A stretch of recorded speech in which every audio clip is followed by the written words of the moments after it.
Hi friends, Gogisetti Subbarao మీ psychologist. ఇవాళ మనం చెప్పుకునే టాపిక్ కపుల్స్ మధ్య ఫైటింగ్ వచ్చినప్పుడు, ఎక్కువ గొడవలు జరుగుతున్నప్పుడు, ఏదైనా ఒక సిచ్యువేషన్లో గొడవ అవుతుంది అంటే దాన్ని ఎలా కంట్రోల్ చేసుకోవాలి, ఎలా తగ్గించుకోవాలో చూద్దాం. ఇప్పుడు ఇక్కడ ఇద్దరు కపుల్స్ మధ్యన కానీ, రిలేషన్షిప్లో ఉన్న వాళ్ళ మధ్యన కానీ, వైఫ్ అండ్ హస్బెండ్ మధ్యన కానీ, ఎవరి మధ్యనైనా సరే గొడవ అవుతుంది అనుకోండి, ఫైట్ అవుతున్నప్పుడు దాన్ని కంట్రోల్ చేయడానికి అడ్వైజులు ఇస్తూ ఉంటారు ఒకరికొకళ్ళు. అడ్వైజ్ అనేది కరెక్ట్ కాదు, అక్కడ అర్థం చేసుకోవాలి. అండర్స్టాండింగ్ అనేది చాలా ఇంపార్టెంట్ అన్నమాట. ఇక్కడ గొడవ అయిన తర్వాత గొడవ తగ్గించుకోవాలి అంటే ఎవరో ఒకళ్ళు అండర్స్టాండింగ్తో మాట్లాడితే తప్ప గొడవ అనేది తగ్గదన్నమాట. కాబట్టి ఇద్దరు ఒకరికొకళ్ళు డిఫెన్స్ చేసుకుంటూ నాది కరెక్ట్, నాదే రైట్ అని ఎవరి కాళ్ళు అనుకుంటాం వల్ల ఆ గొడవ ఇంకా పెద్దదయ్యి చినికి పెద్దదయ్యి ఆ బ్రేకప్ అయ్యే ఛాన్సులు ఎక్కువ ఉంటాయి అనేది గుర్తుపెట్టుకోవాలి.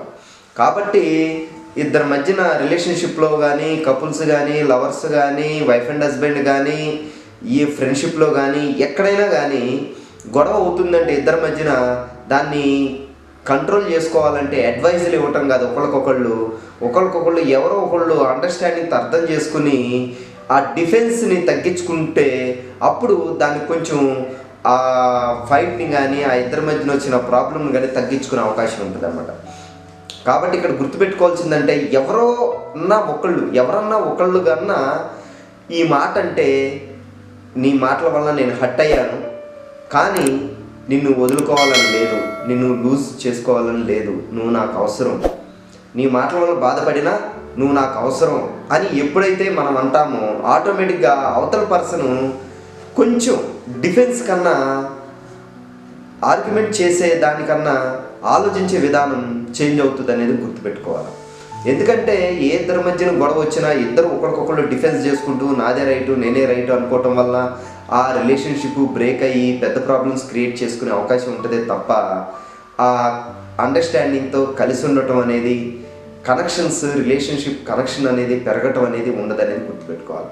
కాబట్టి ఇక్కడ ఏంటంటే ఎవరన్నా ఒకళ్ళు కంపల్సరిగా అక్కడ ఈ సెంటెన్స్ వాడితే మాత్రం కంపల్సరిగా ఆ ఫైట్ అనేది చేంజ్ అవుతుంది అనేది గుర్తుపెట్టుకోండి. ఏంటంటే సేమ్ నీ మాటలు నన్ను హర్ట్ చేసిని, నాకు నచ్చలేదు, నన్ను బాధ పెట్టిని, కానీ నిన్ను వదులుకోవాలని లేదు, నువ్వు నాకు అవసరం, నేను నీతోనే ఉంటాను అనే మాటలు ఎప్పుడైతే ఒక పర్సన్ అన్నాడో ఇద్దరిలో, ఆటోమేటిక్గా ఇంకొకళ్ళలో ఆలోచన విధానం అనేది మారుతూ వస్తుంది అనమాట.